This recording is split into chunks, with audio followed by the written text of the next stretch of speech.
स्वागत है आपका हिस्ट्री विद केके। आज हम लोग सल्तनत कालीन करों के बारे में जानेंगे। ये मुख्य रूप से जो कर होते थे सल्तनत काल में, वो इनके बारे में आपने अक्सर देखा होगा, सुना होगा। तो उनमें एक जजिया, दूसरा जकात, तीसरा खुम्स या खम्स भी बोलते हैं, और चौथा था खराज, और इसी में एक और आता है उश्र। तो ये 5 करों के बारे में हम जानेंगे कि ये 5 कर किससे लिए जाते थे और कितना परसेंट था। और फिर इस वीडियो में तो हम करों के बारे में जानेंगे, और इसकी अगली जो वीडियो होगी उसमें हम ये देखेंगे कि इन कर को इकट्ठा करने का तरीका क्या था। तो पहले हम इन करों के बारे में जान लें। सबसे पहला जो कर है वो है जजिया। इससे पहले हमने एक शॉर्ट वीडियो बनाई हुई है, उसमें जजिया कर के बारे में बताया हुआ है, आप वो भी देख सकते हैं। जजिया जो होता था वो किससे लिया जाता था? पहला जो कर होता था, तो जजिया कर ये गैर मुसलमानों से लिया जाता था। मतलब ऐसे लोग जो मुस्लिम राज्य में रह रहे थे, उन गैर मुसलमानों से, जो मुसलमान नहीं है, उनसे ये एक कर लिया जाता था जिसको जजिया कर बोला जाता था।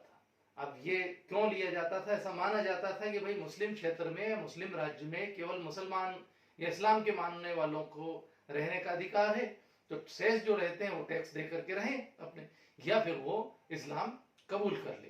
तो इस तरह से एक टैक्स था जो गैर मुसलमानों से लिया जाता था, वो कहलाता था जजिया कर। अब जजिया कर ऐसा कब शुरू हुआ, किसने इसको बंद किया, ये भी जानना जरूरी है। तो भारत में मोहम्मद बिन कासिम के जो आक्रमण हुए थे, तो मोहम्मद बिन कासिम ने देवल में सबसे पहले इस कर को लगाया था, और इसके बाद लगातार शासकों ने इसको जारी रखा।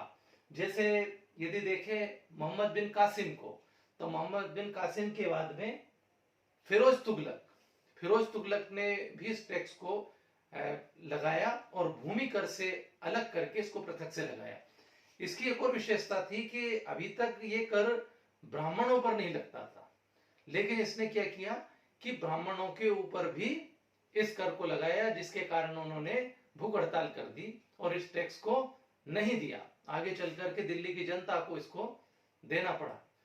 तो फिरोज तुगलक ने कभी प्रश्न पूछे तो किसने ब्राह्मणों पर भी लगा दिया था, तो फिरोज तुगलक था शासक तुगलक वंश का, जिसने इसको ब्राह्मणों पर भी लगाया था। इसके बाद खिलजी, अलाउद्दीन खिलजी ने इसको बड़ी सख्ती से वसूल किया। उसके शासन काल में जो टैक्स नहीं देता था, खासकर जजिया टैक्स नहीं देता था, उसको गुलाम बना लिया जाता था, और गुलाम बना करके उन जगहों पर, उन शहरों में भेज दिया जाता था जहां पर की मजदूरों की जबरदस्त मांग होती थी। तो इस तरह से जजिया कर देना अनिवार्य था। बाद में जब अकबर का शासन था, मुगल शासक अकबर का, तो उसने 1564 में इस टैक्स को गलत मानते हुए समाप्त कर दिया। हिंदुओं के ऊपर इस तरह का टैक्स उसने माना कि गलत है, और उसने इस टैक्स को समाप्त कर दिया।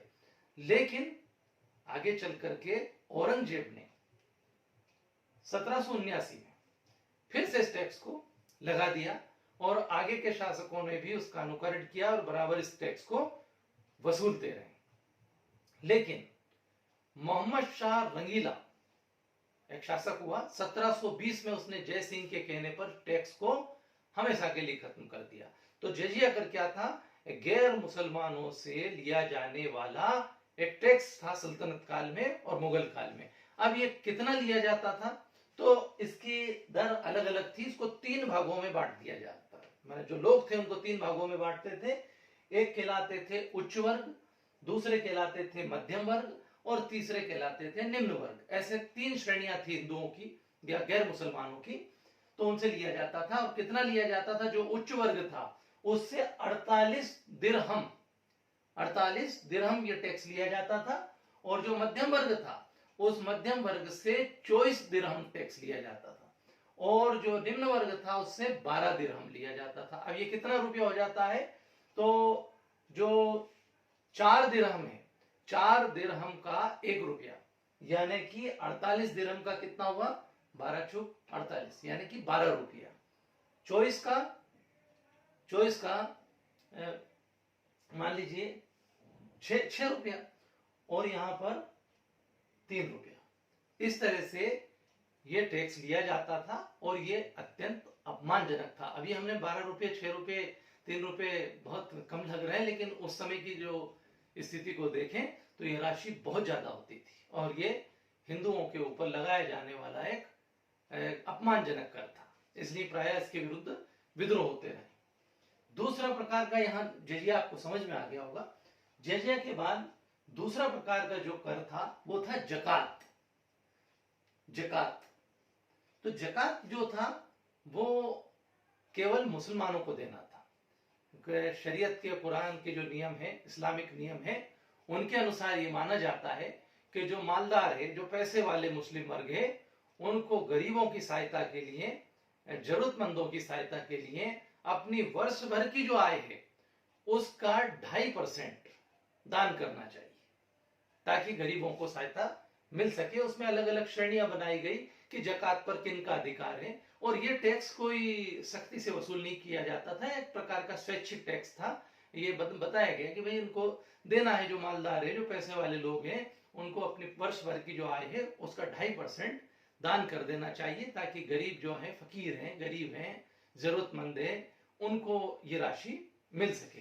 तो ये जकात केवल मुस्लिमों पर लागू था, हिंदुओं को के लिए ये देना जरूरी नहीं था।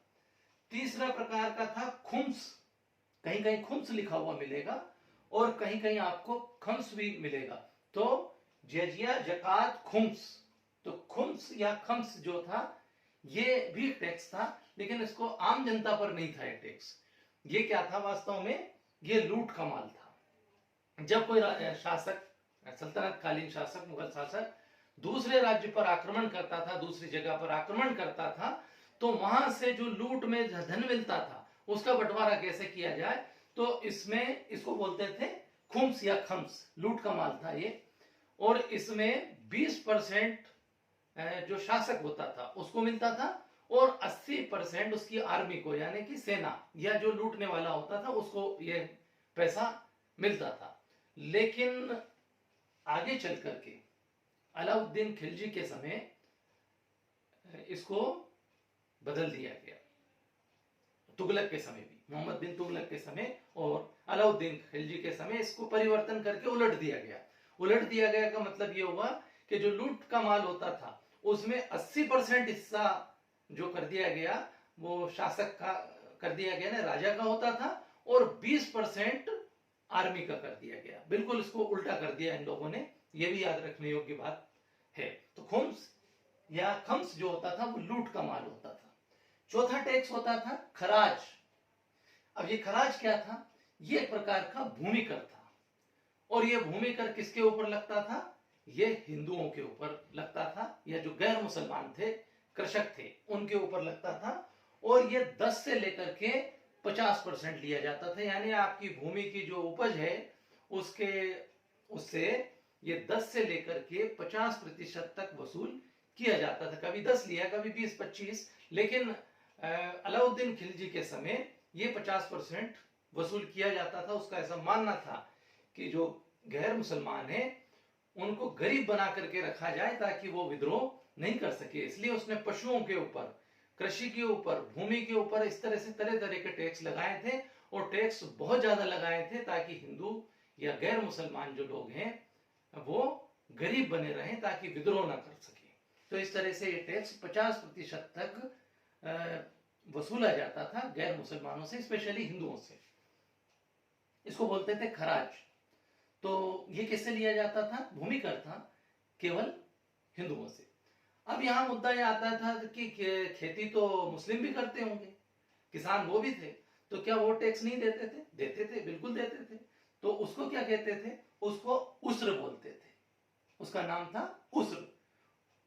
खराज और उस्र में यही अंतर है दोनों भूमि कर, लेकिन उस्र जो होता था वो मुस्लिम कृषकों से वसूल किया जाता था। उनकी जो भूमि की उपज है उसका अधिकतम 10%, ये बहुत कम उनसे वसूल किया जाता था, जबकि यही खराज हिंदुओं से 10 से लेकर के 50% तक वसूल किया जाता था। तो खराज और उस्र में क्या अंतर है ये भी पूछ लेते हैं। क्योंकि ये दोनों भूमि कर है।